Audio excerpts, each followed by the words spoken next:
다음에 이제 진짜 K번 사고 파는 문제가 나오네요. 방법 2로 있는 건데 최대 2번 돌아갔던 거를 K로만 바꾼 것 뿐이죠. 똑같아요. 코드가 달라진 게 하나도 없어요. K번 돌면 되는 거예요. K번 돌면 답이 나오는 거고요. 또 이제 각 상태를 정의하고 앞 상태와 뒷 상태의 관계로만 정리를 한다면은 처음 산 상태를 0, 그다음에 두 번째 산 상태를 2 이렇게 표현한다면 짝수이면 산 상태, 홀수이면 판 상태 이렇게 될 거예요. 이게 이제 실제 코드에 그대로 있어요. 그리고 최대 트랜잭션 수가 K니까 모든 상태는 이 K만큼이겠죠. 산 거와 판 거와 상태 두 개씩 필요하니까. 그리고 안쪽 룹은 뒤에서부터 앞으로 와야죠. 배열 하나만 유지할 거니까. 그러면은 K 곱하기 2 빼기 1. K 곱하기 2가 I보다 클 수가 있잖아요. 그런 경우가 있을 수 있기 때문에 민값을 취해가지고 J는 나올 수 있는 위치부터 뒤로 거꾸로 가는데, 만일에 홀수이면 판 거잖아요. 그래서 프라이스를 더해주고, 짝수이면 산 거잖아요. 그래서 프라이스를 빼주고, 이거예요. 그러니까 앞에서 얻은 이득에다가 그걸 더해주거나 빼주거나 이러면 되는 거죠. 간단하죠. 뒤에서부터 앞으로 오면서 짝수냐 홀수냐에 따라서 산 상태냐 판 상태냐에 따라서 가격을 더해주거나 빼주거나 하면 되는 거예요. 자, 요거는 팔았을 때 이득만 계산하면 되잖아요. 홀수 인덱스가 지금 판 상태니까 팔았을 때의 결과들만 쭉 모아가지고 그거의 맥스 값을 취하면 된다. 그런 얘기가 되겠습니다.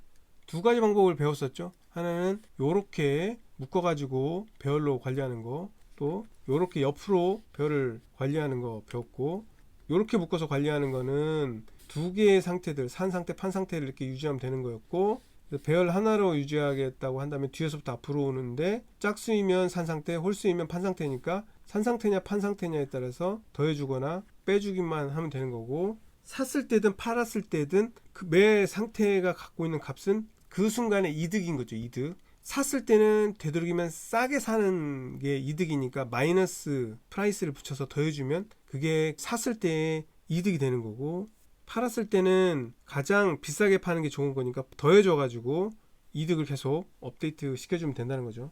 맥스 값으로 계속 업데이트 시켜주면 됩니다. 하나 이제 보신다면 이렇게 맨 첫 번째 상태는 미리 계산해 놓고 그 다음 상태부터 업데이트 하거나 하면 좀 편리해요. 저는 보통 이런 식으로 많이 합니다. 자, 이번에는 여러 번 사고 팔 수 있지만 바로 다음날 살 수 없는 경우를 다뤄보도록 하겠습니다. 팔고 난 다음에 다음날 살 수 없다는 뜻은 뭐냐면은 내가 여기서 사고 어느 순간에 팔았어요. 그러면 그 다음날 못 사고 여기는 하루 쉬고 그 다음날부터 살 수 있다는 거예요.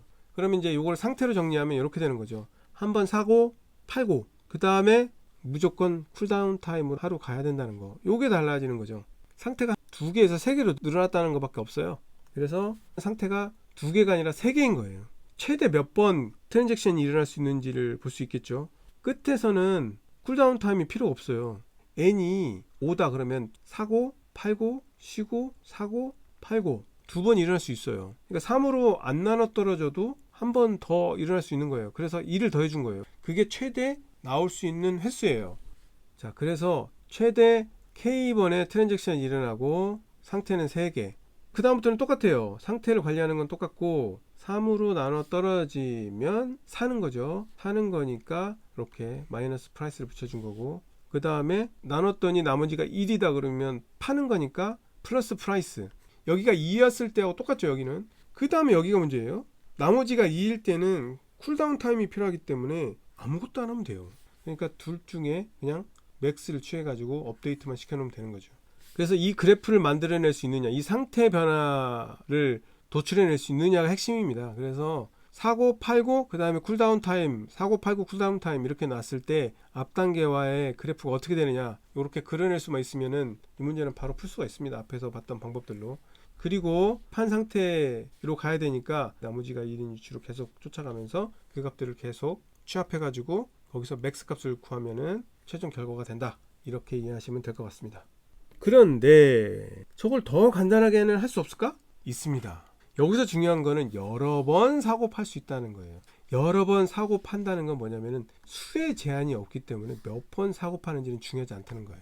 내가 지금 산 상태냐 판 상태냐 이 두 가지만 있으면 된다는 거죠. 근데 한 번 사고 팔았을 때하고는 좀 다른 게, 한 번 사고 팔았을 때는 샀을 때에서 팔았을 때로 갈 수가 있죠. 이렇게 여기서는 이렇게 갈 수밖에 없었어요. 그런데 팔고 난 다음에 다시 살 수가 있는 거죠. 그래프 보시면 이쪽으로도 갈 수가 있어요. 그런데 여기에 쿨다운 타임이 필요하잖아요. 쿨다운 타임. 파는 거는 바로 올 수 있어요. 이렇게. 근데 사는 거는 쿨다운 타임이 필요한 거예요. 한 번도 사지 않은 상태에서 바로 사거나 아니면 앞에 팔았던 상태이면 앞에서 올 수 있는 거예요. 이렇게.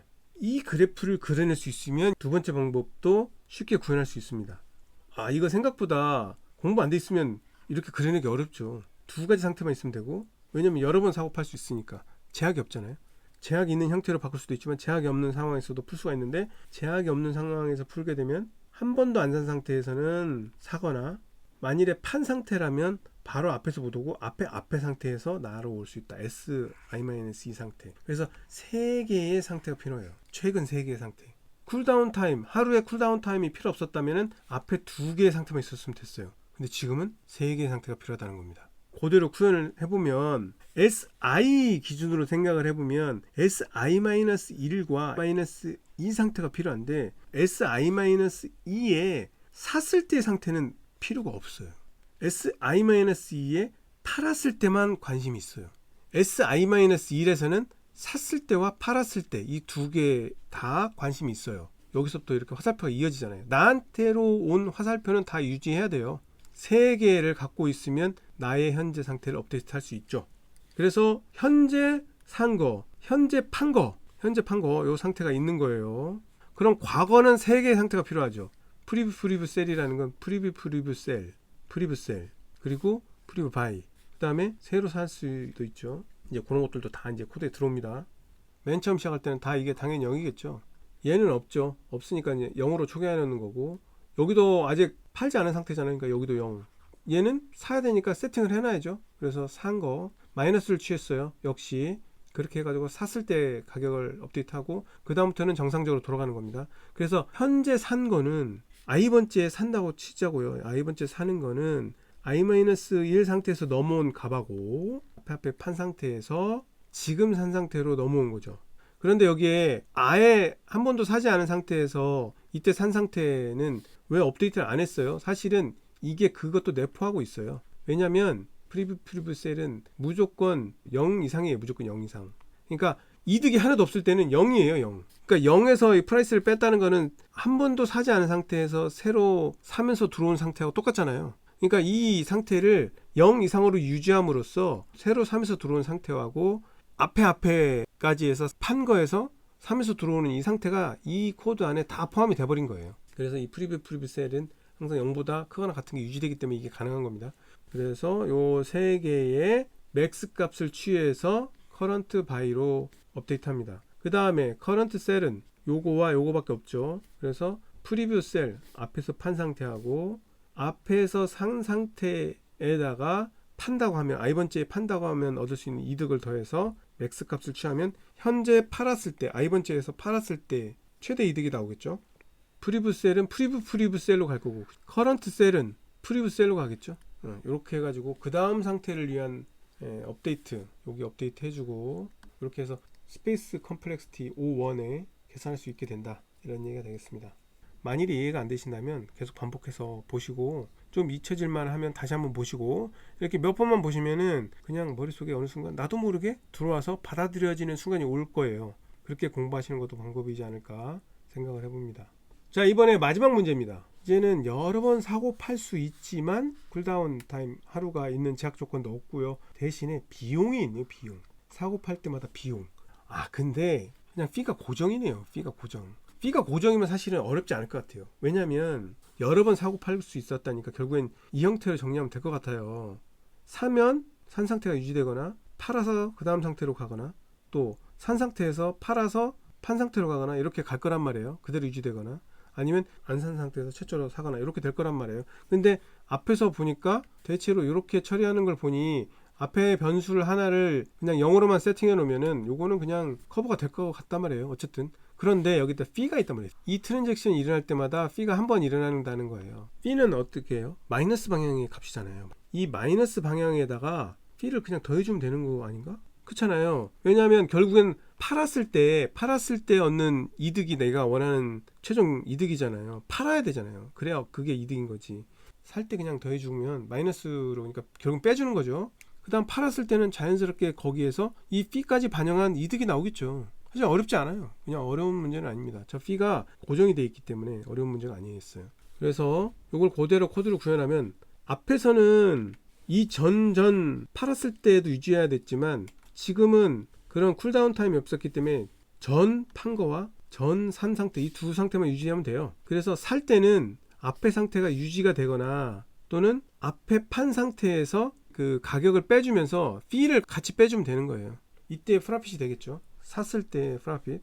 그 다음 1번째부터 돌아가면서 내가 샀을 때는 요 두 개의 방향이 되겠죠. 이렇게요. 그전 상태가 그대로 오거나 이전에 판 상태에서 스탁을 I번째 가격으로 샀을 때 fee를 내는 거예요. fee를. 이렇게 해가지고 현재 샀을 때 가격이 나오겠죠. 그리고 여기에 뭐가 포함이 되어 있다? 새로 샀을 때도 포함이 되어 있다. 왜냐면 이게 0으로 초기화가 되어 있기 때문에. 그리고 여기는 이전에 판 상태에서 그대로 오거나 이전에 산 상태에서 팔았을 때 얻은 이득을 더해주면 현재 팔았을 때 이득이 나오겠죠. 그 두 개의 이득을 유지하고 이렇게 저장을 해놓고 그 다음 상태로 넘어가는 거죠. 그렇게 하고 나면 맨 마지막에 뭐가 답이냐면은 프리브 셀에다가 넣는 값이 되겠죠. 여기가 맥스 값이 되겠죠. 왜냐면 마지막에는 여기가 n이 돼버릴 테니까 범위 벗어난 상태가 도달하니까 그때 그래서 끝나는 거잖아요. 그러니까 마지막 프리브 셀 이때 답이 되는 거죠. 이렇게 해서 트랜잭션을 처리하면 최대 이득이 나옵니다. 다시 처음으로 돌아와서 총 6개의 문제를 다뤄봤는데요. 몇 번 사고 팔 수 있느냐에 따라서 솔루션들이 조금씩 달라졌고요. 여기에 쿨다운 타임 팔고 사고 할 때 아예 제약이 없는 경우 또는 하루 정도는 있다가 다시 팔고 살 수 있는 경우 이틀이 지나야 다시 살 수 있는 경우 이렇게 제약 조건이 조금씩 달라졌는데 이때마다 상태 정의하는 게 좀 달라졌고 이 경우만 좀 특이한 솔루션이 하나 나왔고 나머지는 상태가 좀 늘어나는 그런 정도의 차이만 있었다. 그다음에 구매 비용이 있다고 해서 크게 복잡해지진 않았네요. 그죠? 여러 번 트랜잭션을 처리하는 경우에는 사거나 팔거나 하는 상태만 가지고도 유지할 수 있었다. 이 상태 변수를 가지고 관계를 만들 수 있었다.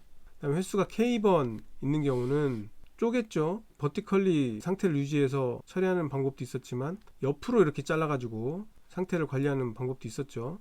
자, 여기까지 해가지고 바이 앤 셀 스탁 문제를 풀어봤습니다. 코딩 인터뷰에 DP 문제가 나온다면 상당히 나올 법한 문제입니다. 꼭 이렇게 나온다기보다는 이런 상태를 체크를 하고 상태 간의 관계를 만들 수 있기만 하면 풀 수 있는 문제들이 많이 나오거든요. 여기서 나온 기법들만 제대로 익히게 된다면은 좀 다른 형태의 문제가 나와도 얼마든지 풀 수 있을 것 같습니다. 다음 시간에는 LIS 기본적인 문제부터 아주 깊은 문제까지 좀 다뤄볼 생각이에요. LIS는 코딩 인터뷰에 충분히 나오고도 남을 만한 굉장히 중요한 알고리즘이기 때문에 꼭 알아두셨으면 좋겠습니다. 자, 다음 시간에 또 돌아오도록 하겠습니다.